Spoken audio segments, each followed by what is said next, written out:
What's going on, guys? I got Adrian here from Fanfury, the CEO of Fanfury, guys. This is an up-and-coming project that has been attracting a lot of clout and attention in the cryptocurrency space, guys. They're hitting brand new milestones on the weekly, doing very well so far. Adrian and I have been trying to connect now for a couple weeks, guys, and I gotta say I feel extremely privileged to have him on the line here. Adrian is based out of India. Adrian, what city in India are you in? I'm in Bengaluru right now, so it's about 10 o'clock in the night, but it's a nice, cool, warm April. Okay, so Bangalore. Okay, that's cool, man. That's cool. So why don't you start off by telling us a little bit about yourself, and then we'll move into more details about the project. Yeah, absolutely. So my name is Adrian. I'm the CEO of Fanfury.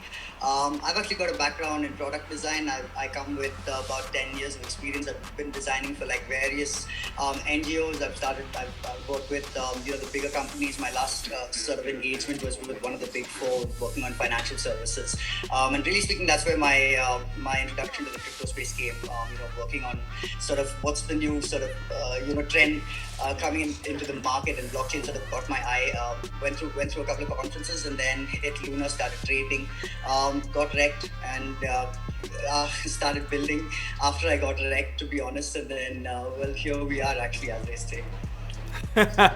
Well, I can definitely appreciate the honesty there, Adrian. I mean, all of us get wrecked at some point. It's just bound to happen. It's cryptocurrency. That's just the name of the game, and you take the losses with all of the wins, right? So why don't you give us a little bit of a bio, Adrian, on Fanfury, what we can expect from it. Just a little bit of a background. Introduce everyone to it, get them familiar to it, catch their attention.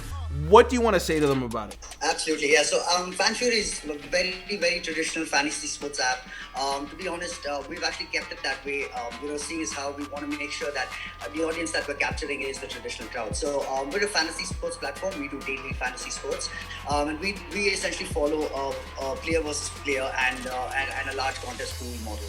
So you're going to be able to play one-on-one against your friends. You're going to be able to have your own contests, as well as you're just going to come into the app and play against somebody else. Either one-on-one or play against this large crowd of people.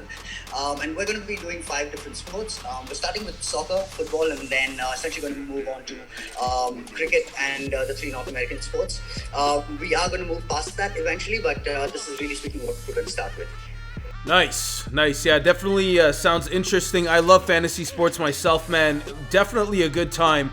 Now, what is the message that you guys as Fanfury and yourself, Adrian, that you want to be most known for in the industry? So I think, really speaking, when we looked at the space, and I've been a fantasy sports player for a long time as well, 15 years or so.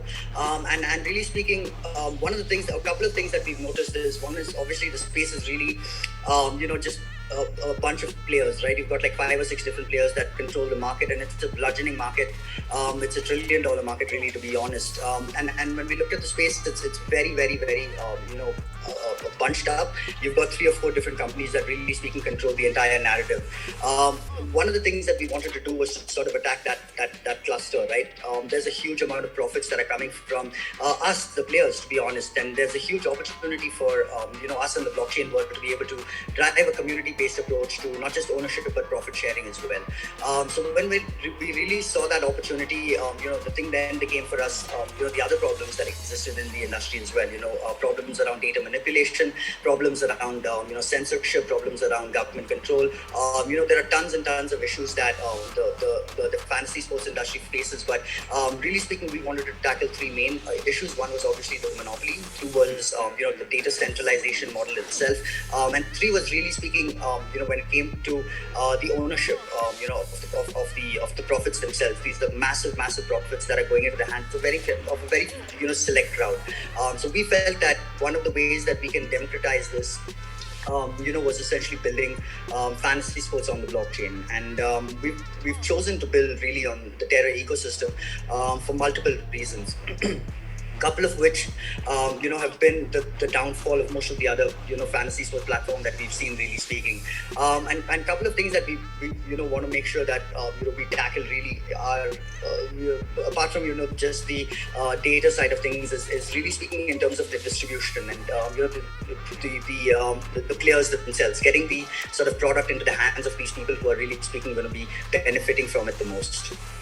Well said, Adrian. I definitely like the way you guys come across. I like your values, I like your ethics, and I like your plans. You know, I think you guys have a bright future ahead of you. Now, if I go on to the next question here, I'd like to ask you, who is your target audience? Yeah, and I think like one of the things that we want to make clear is that really speaking, our target audience isn't these 80 million strong crypto crowd. It really speaking is this 800 million strong fantasy sports crowd. And that's really our target market. If you look at the way that our app is designed, and if you look at the way that our mobile app that's coming out very shortly is going to be designed as well, we've stuck to a very traditional, design model. We want to make sure that, people who are coming to our platform don't really have to go through a learning curve. People have been playing fantasy sports for decades, and it's an experience that they understand. It's an experience that they know. They don't have to learn this experience from the start. And I think this is going to be one of the big differentiators between us and other, blockchain fantasy sports platforms or just generally games out there, is the fact that most blockchain games are games that you have to learn. First of all, the crypto crowd is really niche, and then within that you've got the gaming crowd, who's crypto gaming. So really speaking, it's a very niche crowd, and it's one of the reasons why a lot of fantasy sports platforms are focused on an NFT based approach. The thing that we want to say is that we're not going to go that route. We're looking at a very, very traditional fantasy sports audience, guys who are essentially you and me, our friends, people who interact with the Web 2 world, on a daily basis. So our approach to building has been, from a design standpoint and from a technological standpoint, looking at that traditional audience. And I'll come to really speaking in terms of, how we're actually targeting them when it comes to, the onboarding, when it comes to, off-ramping and on-ramping. Really speaking, we're looking at an end-to-end solution that targets a very, very traditional fantasy sports player who's used to this very, very traditional fantasy sports experience. Nice. So definitely, just to recap the answer on that, you'd say the age range probably 18 to 45 years old, male, global location, people who are interested in sports like football, cricket, basketball, baseball, American football, that kind of thing, eh? Okay.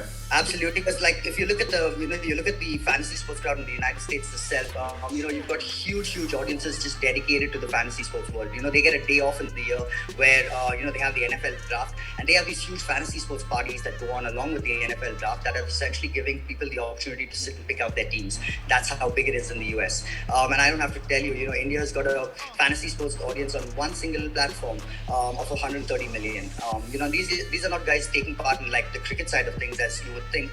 They're taking part in everything. Football, cricket, it doesn't really matter. It's fantasy sports, so they love it. Tell me this now, Adrian. What is Fanfury all about, aside from what you've already explained? Is there anything that we've kind of missed that maybe is in the back end of the platform, or something that you want to touch on that you haven't mentioned so far? And again, this is going to flow into the into the rest of my questions that I have as well. So go ahead on that one. Yeah, so I think that really speaking, what we've focused on are these things called team fan clubs. Giving people the opportunity to come in and sort of take part in this fan experience through the platform itself. Because who are our target audience? Like I said, they're sports fans, they're fantasy sports players who really are very, very invested in the sport itself, and when you think about how we're getting them to interact with the DeFi side of things, one of the ways that we've done that is to essentially mask our DeFi side of things with an interactive experience that is more familiar with our audience itself. From a UI standpoint, or from a interactive standpoint, the idea is to essentially give people this fan club experience that they can join or own, and by owning or joining these fan clubs, essentially what they become are part owners. Ownership in the platform. You take part in profit sharing of the profits that are generated from the rake fees, and more than anything else, you get governance rights to then change how much of rake fee you should charge, how much of it gets distributed to, let's say, your fan clubs. Because right now what we do is we charge like a 5% rake fee, which is going to be, I'm going to say, the lowest in the market right now. And that's across the market. People can maybe touch that rate fee, but they can't sustain it. In our case, it's like it's a flat rate fee that we charge. We also have the largest payouts. So 95% of the prize pool that we collect is essentially given back into the hands of the winners, and we also have the highest winning percentages. So the number of people that are going to actually win when it comes to taking part in the contest itself. We pay out 75% of our participants in a winning list, and then the other 25%, what we do is we incentivize them with a 5% cashback. So no matter what you do, if you take part in the contest on the platform, you're going to take home something. Either it's going to be a part of the winnings, or it's going to be some sort of a cashback mechanism that you're going to be allowed to claim. The reason I bring that up is because in order for you to claim that cashback, you need to take part in the fan club experience. So the idea here is that we want to make sure that we're getting people to interact not just with the fantasy sports side of things, but also ensure that they're interacting with the DeFi side of things. And the way that we're doing that is by saying that, you know what, you've got this 5% cashback that's sitting there. It's going to grow. 5% doesn't seem like much, but over a month, over 2 months, it's going to turn into $50, $100, $250. And when it does, you're going to want to claim it. And the idea here is that join the fan club. It's a $10 joining fee for the membership. But what you're going to get is you're going to be able to claim this 5% cashback forever going forward. So what this does is, from a blockchain standpoint, I'm strengthening the blockchain from 2 points. One is by locking up as many tokens as I can, and 2 is by ensuring that these new users that I'm bringing into the ecosystem can now take part in the DeFi side of things, not just by strengthening the platform, but also through the reward mechanisms that come out of this DeFi experience. Because 2% of the revenue that's collected from the rake essentially is distributed to these stakers, to these fan clubs.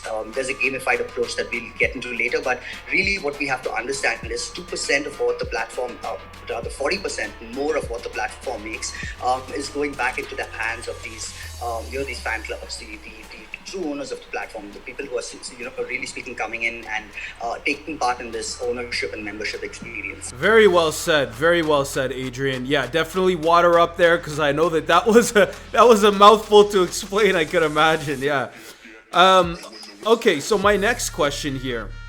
How is Fanfury going to revolutionize the fantasy sports industry? I think, really speaking, by putting the ownership back into the hands of the fantasy sports players themselves, because these guys generate, like I said, 21 billion in revenue every year. I'm going to ask myself, as a fantasy sports player, do I want to go to X platform or Y platform, where I'm going to have to spend a lot of money, but my returns aren't as much? Or let's say come and come and participate on Fanfury, and essentially just by taking part in this membership process, I become owner of the platform. I start receiving profits within the next 8 hours, because your first payouts are like every 8 hours. And essentially what I'm doing is not just taking part in the platform, but it doesn't matter if I win or lose. I mean, I'm still the owner. It's like, giving a person the keys to a casino and saying, well, you know what, you're the owner as well. Why don't you go take part in the gambling? Of course you're going to take part, simply because it doesn't matter if you win or lose. The house is always going to win. So I think that what's going to really set us apart and really put us into or rather get the big guys into our sites, is the fact that they can't compete with us on a real scale. Because one is, of course, the fact that we've got a token that is deflationary, and it's an in-game currency, which means that when people take part in the staking side of things or in the membership side of things, what you're getting is you're getting essentially a depreciating asset that is being used as currency within, let's say, a fantasy sport platform itself. So not only do you have value being created from the game itself, which is revenue value, but you also have value being created from the appreciation of the token. And really speaking, if you think about it, it's sort of like a share in the protocol itself, right? And that's really what's going to separate us from the big boys. When it comes to the integrations that we're going to run, we have a banking integration that's coming up very shortly. So think about it from this point of view. You can lock up, let's say, $10,000 into a 1 year lockup, and I'll give you like 300 games a day or 300 games a month for you to come in and play free of cost. And not just that, I'll give you a 10% on your banking deposit that you've left with me, and you can get that out at the end of the year with the 10% interest and your 300 free tokens. So when it comes to integrations, these are things that we can do that traditional platforms just can't offer. I can give my customers the opportunity to not just use social logins and use this like a Web2 platform, platform, but also be able to connect their bank accounts directly, be able to trade cross-chain, and more importantly, like I said, be able to cash out really, really quickly into any currency in over 180 countries, and through a debit card if we want. Okay, wow. Very, very interesting. We're nearing the end of our time here, Adrian. I'm going to wrap up with a few questions here. The first one I have here: how will Fanfury onboard regular users onto the platform? Yeah, and really I wanted to touch upon that was the onboarding experience, because if you come to our platform, one thing you're going to notice is it's going to mimic a traditional platform in all senses. You're not going to have a seed phrase. You're not going to have a wallet address. We are really speaking, moving towards integrating the Web 2 with the Web 3, so to say. And really speaking, it's hiding away the Web 3 experience with the Web 2 experience. So you'll be able to log in with your Google account, you'll be able to log in with your Twitter account. Eventually, once the integrations come in, you'll be able to use a phone number and password to just log into the platform and then treat it like a Web 2 experience. And really, that's going to be the way that we onboard our users. Our marketing approach is, really speaking, going to be targeted at the way that the big boys market, affiliate markets. We're looking at traditional advertising markets as well, like the Googles and the Facebooks and the Twitters of the world. We have an advertising budget and a marketing budget, a daily spend of anywhere between 25 and 40,000. So really speaking, this is a sustainable budget. It's coming from the profits that the platform's generating. So it's not like we've got an allocation for marketing that we're saying, okay, we've got so much, what if we run out? Really speaking, it's coming from every day that the platform runs, an allocation being set aside specifically for marketing. And really speaking, that's what we think is going to drive this whole thing, because what we have one of the best retention systems in fantasy sports, because we've got a system that pays out on every game. What we also have is the ability to give fantasy sports players ownership in the platform itself. What we need to do is introduce them to it, right? And having a $40,000 budget that you can spend on let's say even the bi-weekly is a massive thing for any blockchain project, let alone a fantasy sports project. So we think that these three things coupled together are going to be the driving force behind which we're going to onboard the next, let's say, 10-20 million users onto the blockchain. Nice. Okay, my last question, Adrian. How is Fanfury going to provide perpetual passive sources of income to content creators? Yeah, and I think the fan clubs, really speaking, are going to speak to that, right? Because the way that we are running things, the way that we want these things to be run is, if you think about it, I mean, who is one of these platform owners? We wanted these platform owners to be people who are part of the fantasy sports community itself. So if you come into the platform itself, you're going to be able to come in and claim these clubs. And what we're looking at is, as content creators, especially in the sports world, your bread and butter is that club or is that sport. And what we're saying is that right now you've got a subscription model that maybe it works, maybe it doesn't work. But the point is that if you've got that subscriber base, by leveraging that subscriber base to come in, take part in, let's say, the claiming process itself, then what this does is it gives you the opportunity as an owner of the fan club itself to take home 1% of what that fan club generates in rewards every day. So the idea here is that, when it comes to that gamified approach that I was talking about, when these rewards are being distributed to our stakers, one of the things we want to make sure we, bring up is the fact that our entire token system is deflationary. Like, there is no inflation or very close to zero inflation that is, being let out over the next, let's say, 3, 5, 10 years or into the future for that matter. Simply because, like, in terms of the rewards that are going out to our stakers and our LP providers, one, LP is owned by the protocol itself, so we're doing protocol owned liquidity. We'll drive that through our own bonding process, but more importantly, the staking rewards themselves. These staking rewards in most other cases come from fees. They come from token allocations in most cases. In our case, they don't. In our case, they come from the profits that the platform generates. So if you think about it, you've got the circulating supply, and from that circulating supply, you're taking out your rake, which is essentially going into distributing your profit. So there isn't any inflation happening into the circulating supply itself in order for your stakers to profit. And this is going to be huge when it comes to value accrual, right? Because on every contest, there is a burn that happens. So you not only have a constant supply in your circulating supply and profits being generated from that, but you're also reducing that supply through this burn mechanism. And really speaking, this is what's going to give you this perpetual income source as an owner of the fan club, so to say. Because as the owner, when these profits come in from the protocol, they're being distributed to these 250 clubs in a way where, depending on how many fans or how many members you've got in your club, your profits depend on that. So the more number of people that you can bring into your club or into your fan club, and the more memberships that you can drive, the higher your rewards are going to be out of that, let's say, that huge pot of rewards that are coming in every day. Because so 20% of the entire rewards go to the team that finishes first, and then the other 249 teams essentially share 80% of the remaining profits. They share it in a way that is equally distributed depending on how much of membership fees they paid in Fury.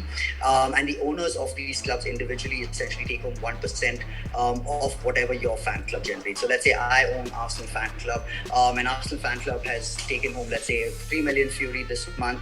I essentially take home 30,000 Fury just for being the owner. And obviously I've got my Fury stake there, so then I get my percentage of the rewards from whatever's left as well, in addition to that 1%. So as an owner, this is a tremendous opportunity to take part in a value accrual mechanism that is essentially going to pay out forever. Because when you think about fantasy sports, it's not something that's going to go away tomorrow. And especially when you have fantasy sports players that are like my dad's age. You know what I mean? Like these are guys who've been playing for 25, 30 years. So these are guys who are looking for a way for them to not lose anymore, not be able to compete with the big boys right now who are able to put in 140 teams into every contest and control the narrative. So I think that in terms of the opportunity, it's tremendous because it's got long-term value. It's not something that will die out in 3 years time. And I think that's really speaking going to be one of the big drivers behind this perpetual income source, because sports is never going to end. I mean, you're going to have leagues happen every year. We had a pandemic, life-threatening, world-threatening pandemic, and sport didn't stop. So I mean, sports not going to stop, and really giving people an opportunity to take part in that, I think is going to be a huge deal. Well, I completely agree with you, Adrian. You have a very strong project under your belt here. Congratulations again to you and the team for this fantastic endeavor that you guys are taking on. Definitely going to be innovating the cryptocurrency space, the fantasy sports space. Seems like you guys are touching a lot, and I really like that. I'm always keeping my eyes peeled for the next big thing, and it sounds like you guys are it. Thanks again for coming on the channel today, man. I'm so happy we got to connect. It's been quite some time that we've been trying to connect together. All the best to you, all the best to your project. Anything you want to say? Yeah, I mean, we're doing some very cool partnerships. Guys, just keep an eye on us. We've signed Jorge Masvidal. We've got Andre Reed, who's also going to be doing NFL podcast with us over the next 1 year, over the next season. We've got some very, very cool other partnerships that we can't really announce just yet, but we are going to announce them within the next few days.